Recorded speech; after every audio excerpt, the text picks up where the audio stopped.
అందరికీ all India ట్రావెలింగ్లో ఈరోజు 43rd day. ఈ రోజుకి 43 డేస్ అవుతుంది నేను ట్రావెలింగ్ చేయబట్టి. ఎట్లా ట్రావెల్ చేస్తున్నానో ఎట్లా తిరుగుతున్నానో నాకే తెలియదు, ఫ్లోలో వెళ్తూనే ఉన్నా. బెహరంపూర్ తారతర్ని దర్శనం అయిపోయింది. బెహరంపూర్ నుండి పూరికి వచ్చిన ఈవినింగ్. మార్నింగ్ ట్రైన్ ఎక్కితే బెహరంపూర్లో ఈవినింగ్ అయింది. పూరికి వచ్చేసరికి 4 to 5 అవర్స్ మాత్రమే జర్నీ. కాకపోతే ట్రైన్ లేట్ అయింది చాలా. స్టేషన్ నుండి డైరెక్ట్ టెంపుల్కి వచ్చేసిన, మళ్ళీ దర్శనం చేసుకోవడానికి దగ్గరలో ఉండొచ్చు అని చెప్పేసి.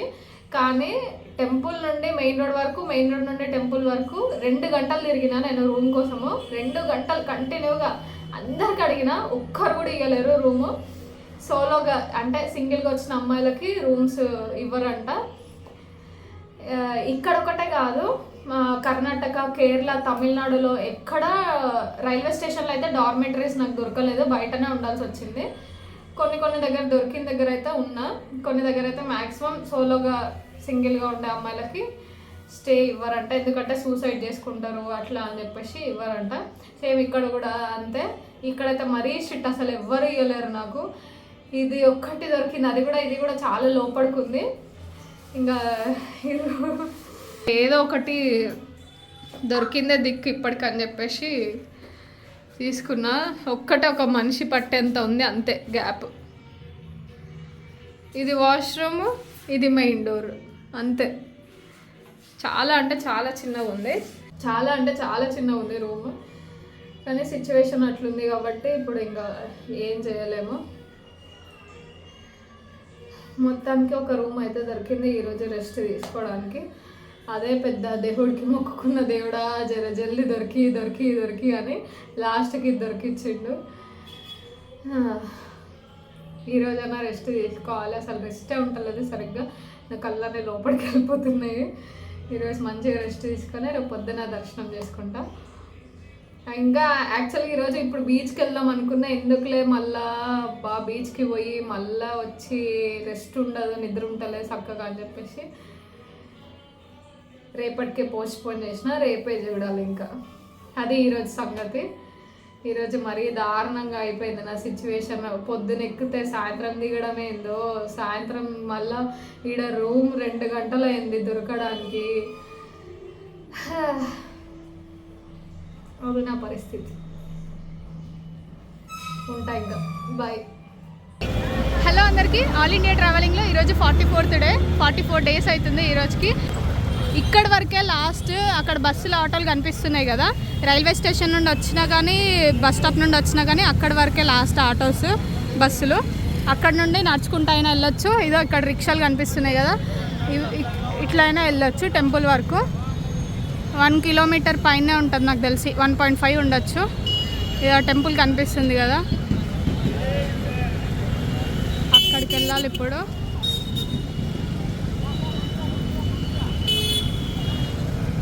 నిన్న ఇదంతా తిరిగిన నేను రూమ్ కోసము. మొత్తానికి రూమ్ అయితే దొరికిపోయింది. ఎట్లా ఒకలాగా ఉన్నా నిన్న. ఇంకా ఇక్కడ చాలానే ఉన్నాయి, ధర్మశాల, ఇంకా ఇంకేమంటారు సత్రం టైపు చాలా ఉన్నాయి. డబల్ బెడ్రూమ్ అయితే 800,000 వరకు ఉన్నాయి. దానిపైన 1000 పైన ఉన్నాయి. 800 నుండి స్టార్ట్. సింగిల్ బెడ్ అయితే 500, 600 అట్లున్నాయి cost.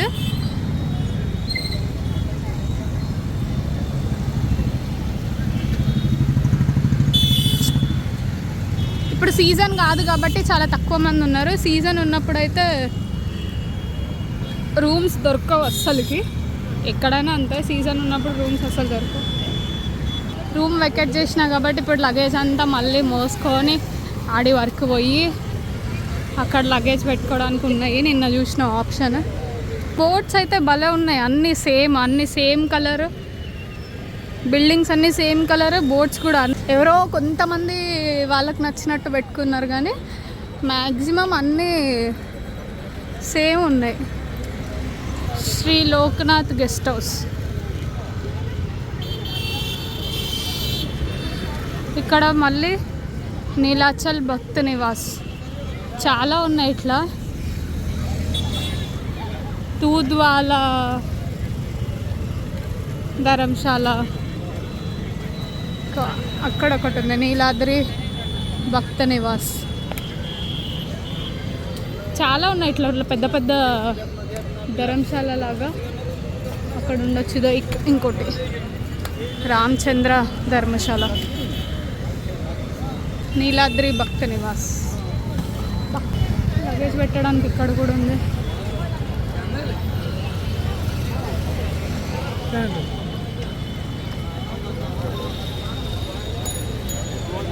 Shoe 5 rupees, mobile 10, luggage 10.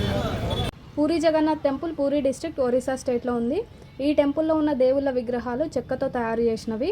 ఈ టెంపుల్లో శ్రీకృష్ణుడు, బలరాముడు ఇంకా సుభద్రాదేవిని మనం దర్శనం చేసుకుంటాం. జగత్ అంటే విశ్వం, నాథ్ అంటే ప్రభువు, జగన్నాథ్ అంటే విశ్వానికి ప్రభువు అని అర్థం. పూరి జగన్నాథ్ దర్శనం అయితే అయిపోయింది సక్సెస్ఫుల్గా. చార్ధామ్లో ఒకటి. అసలు ఎంత లోపల ఎంత దారుణంగా ఉందంటే అస్సలు మెయింటెనెన్స్ లేదు. ఇక్కడ నుండి అనమాట ఎంటర్ అవ్వాల్సింది. ఇక్కడ నుండి ఇది జనాలు కనిపిస్తున్నారు కదా ఎంతమంది ఉన్నారో. ఇక్కడ నుండి ఇక్కడ ఒక షెడ్, మళ్ళీ ముందు ఒక షెడ్. ఈ 2 షెడ్లు దాటిన తర్వాత మళ్ళీ ఒక టన్నెల్ లాగా వస్తుంది. ఆ లోపల టన్నెల్ లోపల పోయిన తర్వాత అక్కడ ఒక గంట తర్వాత అప్పుడు లోపలికి అలా చేస్తారు.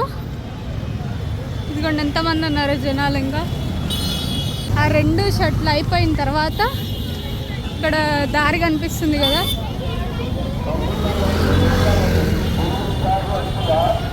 ఈ దారి క్లోజ్ చేసేసి ఇక్కడ బిల్డింగ్ కిందగా ఉంది కదా రూట్, అట్నుండి వెళ్ళాలన్నమాట.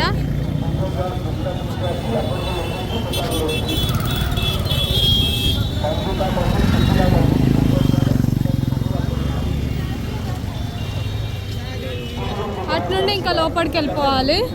ఇక్కడనే ఒక గంట టైం పడుతుంది వెయిట్ చేయడానికి.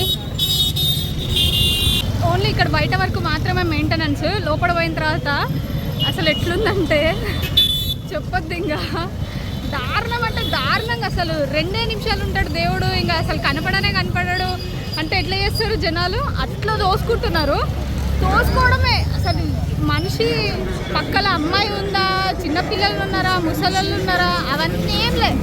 తోసుకోవడమే, డైరెక్ట్ తోసుకొని పోవాలి, దేవుణ్ణి చూడాలి. ఎంత దారుణంగా చేసిర్రంటే నాకు అసలు బ్రీతింగ్ ఆడలే. అంత అసలు గ్యాప్ కూడా లేదు, అంత దోసుకుంటున్నారు. అమ్మ నేను ఇంకా ఎంత మంచిగా పూరి జగన్నాథ్ అంటే ఎంత మెయింటెనెన్స్ ఉంటుంది, ఎంత పెద్ద టెంపుల్ అని అనుకున్నా. లోపల అస్సలు మెయింటెనెన్స్ లేదు, తోసుకుంటున్నారు. ఇంకా చెప్పాలంటే దేవుడు ఒక్కడే ఇక్కడ నిజము, మిగతా అంతా అబద్ధమే, మిగతా అంతా దొంగలే. ఈవెన్ పూజారులతో సహా దొంగలే ఉన్నారు ఇక్కడ. ఎట్లా అంటే మొత్తం పైసా పైసా పైసా పైసా పైసా. ఏడ చూసినా పైసకే పైసలు తీసుకోవాలి, ప్రసాదం పెట్టాలి, పైసలు తీసుకోవాలి. ఈ ఒక్క టెంపుల్ అనే కాదు, ఏ టెంపుల్ అయినా కూడా అంతే ఉంటుంది. పైసలు తీసుకొని ఇస్తున్నారు ఈ మధ్యలో. కానీ ఇందులో మరీ దారుణం. ఏడ చూసినా గుడి నిండా ఒక 500 మంది దాకా పూజారులు ఉన్నారు. ఏడ చూసినా పూజారే కనిపిస్తాడు. పోవాలి, పైసలు తీసుకోవాలి, లోపల వాళ్ళే తీసుకొని పోతురు. వాళ్ళకి పైసలు ఇస్తే లోపలికి తీసుకొని పోతురు. అంటే లోపలికంటే మరి దేవుడి దగ్గర కాదు, నార్మల్గా మనం అందరికీ ఎంతవరకు అలా ఉంటుందో అంతవరకు మాత్రమే. అంత దారుణంగా ఉంది లోపల సిచ్యువేషను. టెంపుల్ వెనకాల సైడే ఆదిశక్తి పీఠం ఉంటుంది, విమలాదేవి టెంపుల్. టెంపుల్కి వచ్చినప్పుడు కంపల్సరీ దర్శనం చేసుకోండి, మర్చిపోకండి. Right side Mahalakshmi. నా మాటలు కూడా వినపడవు ఇప్పుడు. Temple right side Mahalakshmidevi temple ఉంటుంది, లెఫ్ట్ సైడ్ విమలాదేవి టెంపుల్ ఉంటుంది వెనకాల సైడ్. లోపల చాలా శివలింగాలు ఉన్నాయి, చాలా అంటే చాలా టెంపుల్స్ ఉన్నాయి లోపల, చిన్న చిన్నవి. దేవుడికి రోజుకి ప్రసాదం 300 ఐటమ్స్ ప్రిపేర్ చేస్తారంట ప్రసాదము, మార్నింగ్, ఆఫ్టర్నూన్, నైట్. ఇంకోటి ఏంటంటే ఇంకొక హైలైట్, నాకు నవ్వు వస్తుంది ఇప్పటికీ కూడా. ప్రతి ఒక్కరు గుట్కా వేసుకుర్రు. ఆ గుట్కా, ఆ పాను అవి వేసుకున్నారు. ఈవెన్ పూజారులతో సహా అందరు వేసుకున్నారు. వాళ్ళు మాట్లాడుతుంటే బయట మొహం మీద పడుతుంది. ఎంతమంది చూసినా అంటే అంతమంది చూసినా మొహం మీద పడుతుంది మాట్లాడుతుంటే. మరి ఇంత దారుణంగా గుడిలో కూడా వేసుకొని మాట్లాడుకుంటా మొహం మీద పడుతుంది. గుడిలో నాకు అసలు అర్థం కాలే. అసలు నేను ఎవరి దగ్గరికి పోలే, ఏ పూజారి దగ్గరికి పోలే. దారుణం అంటే దారుణంగా ఉంది లోపల. ఇంకా ఫుడ్ మహాప్రసాదం, దేవుడికి పెట్టే మహాప్రసాదం అందరికీ పెడుతున్నారు అనమాట. అది కూడా పైసలకి. ప్లేట్ 100 రూపీస్, 50 రూపీస్, ఇంక ఇష్టం ఉన్నట్టు. అది ఎట్లా అంటే ఒక దగ్గర వేడిగా ఉంది అన్నము, మిగతా దగ్గర అంతా చల్లదు. అంటే కొంతమంది ఏమంటున్నారు అంటే ఇక్కడ లోకల్ వాళ్ళు కాబట్టి వాళ్ళకి తెలుస్తుంది కాబట్టి వాళ్ళు ఏమన్నారు, ఈ ప్రసాదము నైట్ది ఉంటుంది, నైట్ పెట్టిన ప్రసాదము ఇక్కడ ఇస్తారు, అది 50 రూపీస్. వేడిగా ఉంటుంది కదా, అది ఫ్రెష్ది కాబట్టి అది 100 రూపీస్ అట్లా అనేసి అన్నారు. కానీ ఇంకా ప్రసాదం ఏదైనా ప్రసాదమే కాబట్టి తినాల్సిందే. అందులో కూడా ఆ ప్రసాదం అంతా పెట్టిర్రు. ఎట్లా అంటే వాళ్ళు నాకు చెప్పడానికి నాకే ఎట్లనో ఉంది. పాన్ వేసుకొని గుట్కా వేసుకొని నములుకుంటా, అది నములుతుంటే పడుతుంటుంది. అదే అన్నంలో ఎట్లుంటుంది, తినాలన్నా కూడా మనిషికి చూస్తుంటేనే ఎట్లనో ఉంటుంది. దేవుడిని చూసినా కానీ నాకు సాటిస్ఫాక్షన్ వస్తలేదు. ఇవన్నీ చూసి ఇవన్నీ అసలు ఎట్లనో అనిపిస్తుంది. ఇది పూరి జగన్నాథ్ టెంపుల్. ఇంక ఇక్కడ ఆరెంజ్ ఫ్లాగ్ ఉంది ఈరోజు. నిన్నైతే ఎల్లో కలర్ ఫ్లాగ్ ఉండే, ఈరోజు చేంజ్ చేసిర్రు. ఈరోజు అని కాదు, రోజు చేంజ్ చేస్తారు ఫ్లాగ్. కంపల్సరీ చేంజ్ చేయాల్సిందే. అది కొన్ని వేల సంవత్సరాల నుండి అది నడుస్తుంది. ఇంకా ఇది చక్రం కనిపిస్తుంది కదా, ఈ చక్రం నిజంగానే అది ఎటు సైడ్ నుండి చూసినా కూడా నా సైడే ఉంది అని అనిపిస్తుంది. నేను రీల్స్లలో చూసినప్పుడు ఏమో అనుకున్నా, నిజంగానే అది ఎటు సైడ్ చూసినా అక్కడ నుండి వస్తున్నాయి కదా, ఎక్కడి నుండి చూసినా కూడా నా సైడ్ నుండే కనిపిస్తుంది. అది ఇదే టెంపుల్. స్టార్టింగ్ ఇక్కడ బాయ్ ఉంది, మంచిగా నెత్తిన నీళ్ళు చల్లుకొని వెళ్ళాలి. నాకు తెలీదు, నేను అట్లే వెళ్ళిపోయినా. వీళ్ళందరూ ఇప్పుడు నెత్తిన చల్లుకొని వెళ్తున్నట్టున్నారు. ఏడా జనాలలో అసలు ఏమన్నా తెలుస్తాయి కదా, తోసుకుంటా పోతున్నారు. వాళ్ళ వెనకాలనే పోయినా నేను. వీళ్ళు మంచిగా నెత్తి మీద చల్లుకొని పోతున్నారు నీళ్ళు.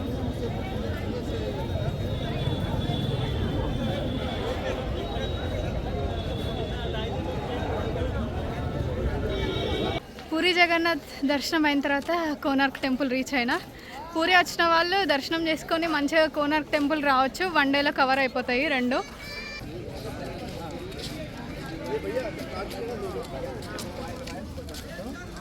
₹40 టికెట్ పర్ హెడ్. ఎంట్రీ నుండి లెఫ్ట్లోకి రాగానే ఉంటుంది ticket counter.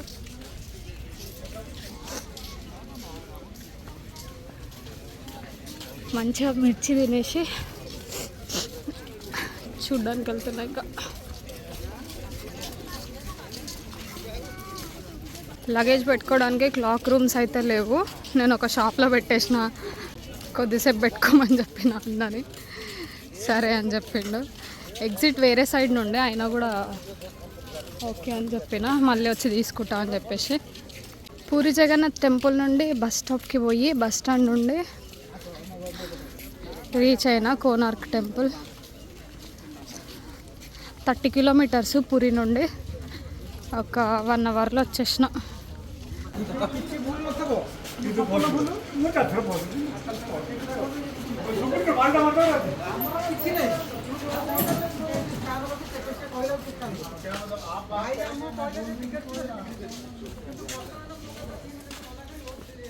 World heritage monument.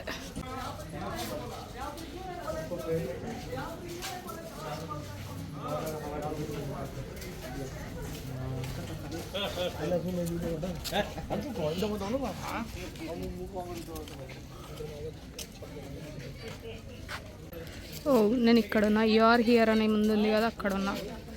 First Nata Mandapa, తర్వాత sun temple, Chhayadevi temple, Mayadevi.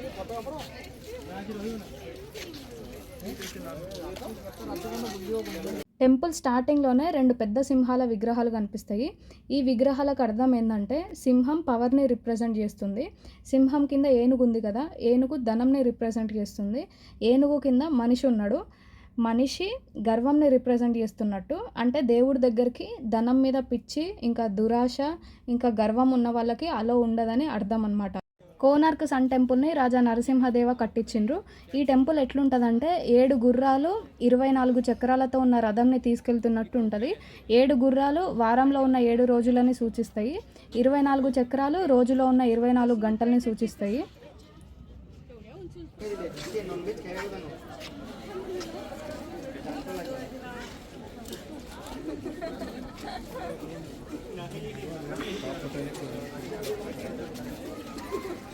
ఇది నాట్య మండపం, టెంపుల్కి ఎదురుగ్గానే ఉంటుంది. ఒకప్పుడు ఈ టెంపుల్లో పెద్ద మ్యాగ్నెట్ ఉంటుండంట. ఆ మ్యాగ్నెట్ వల్ల టెంపుల్ స్ట్రక్చర్ అంతా స్ట్రాంగ్ ఉంటుండే. ఎట్లా అంటే ఈ టెంపుల్ అంతా కలిసి ఉండడానికి కొండలైట్ రాళ్ళతో పాటు ఐరన్ కూడా కలిపి కట్టిందనమాట. ఈ టెంపుల్ చెక్కు చెదరకుండా ఉండడానికి ఆ పెద్ద మ్యాగ్నెట్ ఈ ఐరన్ని పట్టుకొని ఉంటుండే. అది ఎంత పవర్ఫుల్ అంటే మ్యాగ్నెట్, దగ్గరలో ఉన్న సముద్రంలో పడవలలో పోయే వాళ్ళు ఉంటారు కదా, వాళ్ళు యూజ్ చేసే కంపాస్ ఈ మ్యాగ్నెట్ పవర్కి వేరే దారి చూపించేదంట. అంత పవర్ఫుల్గా ఉండేది మ్యాగ్నెట్. అందుకనే డైనమైట్ యూజ్ చేసి ఆ మ్యాగ్నెట్ని నాశనం చేసేసిండ్రు. ఎప్పుడైతే ఆ మ్యాగ్నెట్ని ఖరాబ్ చేసేసిండ్రో అప్పటి నుండి టెంపుల్ కూలిపోవడం స్టార్ట్ అయిపోయింది. లేదంటే ఇప్పుడు చూస్తున్న దానికంటే చాలా పెద్దగా ఉంటుండే అంట టెంపుల్. ఈ టెంపుల్లో ఉన్న ప్రతి చక్రం సండయల్లాగా పనిచేసేలాగా రూపొందించిండ్రు. అంటే నిజంగానే టైం చూపిస్తుంది అనమాట ఈ చక్రాలన్నీ, ఈ టెంపుల్లో ఉన్న చక్రాలన్నీ. ఈ చక్రం మన 10 రూపీస్ నోట్ మీద కూడా ఉంటుంది. కొత్త నోటు, పాత నోటు కాదు.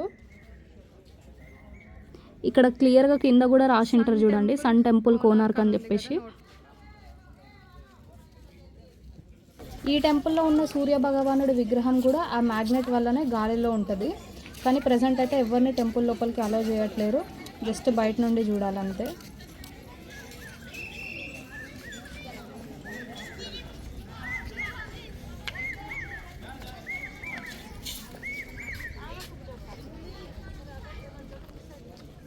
ఛాయాదేవి టెంపుల్.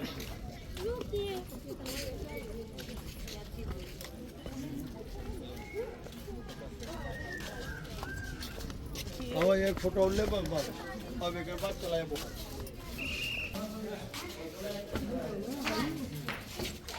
पथड़न काट दिले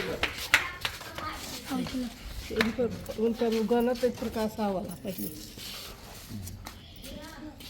वो यहाँ पर क्या है? सूर्य भगवान का मंदिर है, वह मूर्ति दिखाई दे रहा है ना? नहीं, ये छायादेवी टेम्पल। छाया देवी का? तो सूर्य भगवान कहाँ है? सूर्य भगवान का वो है मंदिर। तो अंदर है? हाँ, वो मंदिर है। तो ये अंदर जाने नहीं दे रहा है तो बंद हो गए शायद। हाँ, ये छायादेवी टेम्पल है। सूर्य भगवान का अंदर है। ఈ టెంపుల్ కట్టడానికి 12 ఇయర్స్ టైం పట్టింది. టెంపుల్ కన్స్ట్రక్షన్ అయిన తర్వాత గోల్డ్ కలశం పెట్టడానికి వర్కర్స్ ఉంటారు కదా, వాళ్ళంతా చాలా కష్టపడినరు, కానీ అది కుదరలేదన్నమాట. అయితే ఒక చిన్న బాబు ఒరిస్సాలో ఉన్న ఒక చిన్న విలేజ్ నుండి వాళ్ళ డాడీతో పాటు కోనార్క్ వస్తారనమాట. జనాలందరూ బాధపడుతుంటారు ఎట్లా పెట్టాలి ఈ కలశం అని చెప్పేసి. ఈ చిన్న బాబు వాళ్ళ డాడీకి అడుగుతాడు ఎందుకు వీళ్ళు ఇంత బాధపడుతున్నారు అని. అయితే వాళ్ళ డాడీ చెప్తాడనమాట, నెక్స్ట్ డే ఈవినింగ్ వరకు ఆ కలశం పైన పెట్టకపోతే వర్కర్స్ ఉంటారు కదా వాళ్ళందరూ తలలు నరికేస్తా అని రాజు చెప్పిండు అనేసి. అయితే ఆ బాబు మస్తు బాధపడి ఒక్కడే టెంపుల్ పైకి ఎక్కి గోల్డ్ కలశం కాబట్టి మ్యాగ్నెట్కి అట్రాక్ట్ అవ్వదని తెలుసుకొని కొన్ని ఐరన్ ముక్కలు ఆ కలశంలో వేసేసరికి కలశం నిలబడుతుంది అనమాట. వెంటనే సూర్య భగవానుడి విగ్రహం గాలిలో తేలడం స్టార్ట్ అయిపోతుంది. అయితే వర్కర్స్లో ఉన్న ఒకడు మన పని ఈ బాబు చేసిండని తెలిస్తే రాజు కోపం అవుతాడని అనేసరికి ఆర్గ్యుమెంట్ స్టార్ట్ అయ్యి గొడవలు పడతారు ఫుల్. ఆ గొడవను ఆపడానికి ఆ చిన్న బాబు టెంపుల్ పైకి ఎక్కి కిందకి దూకి చనిపోతాడు. నెక్స్ట్ డే రాజు వచ్చి సూర్య భగవానుడి విగ్రహం గాలిలో తేలడం చూసి సంతోషపడి టెంపుల్ ఓపెనింగ్కి సిద్ధమైపోయి డేట్ కూడా ఫిక్స్ చేస్తారు. చనిపోయిన అబ్బాయి వాళ్ళ డాడీ వచ్చి ఇట్లా చనిపోయిన ప్లేస్లల్లో ఇట్లా జరిగిన ప్లేస్లో యజ్ఞం చేయొద్దని ఎంత చెప్పినా కూడా వినకుండా రాజు యజ్ఞం చేయిస్తారనమాట. యజ్ఞం అయిపోయిన వెంటనే టెంపుల్ కూలిపోవడం స్టార్ట్ అయిపోతుంది. అప్పటి నుండి ఈ టెంపుల్లో ఏం పూజలు జరగవు. ఇదే కోనార్క్ టెంపుల్ హిస్టరీ. పూరి వచ్చినప్పుడు కోనార్క్ టెంపుల్ కూడా విజిట్ చేయండి. వీడియో నచ్చితే లైక్, షేర్, సబ్స్క్రైబ్ చేసుకోండి. బాయ్.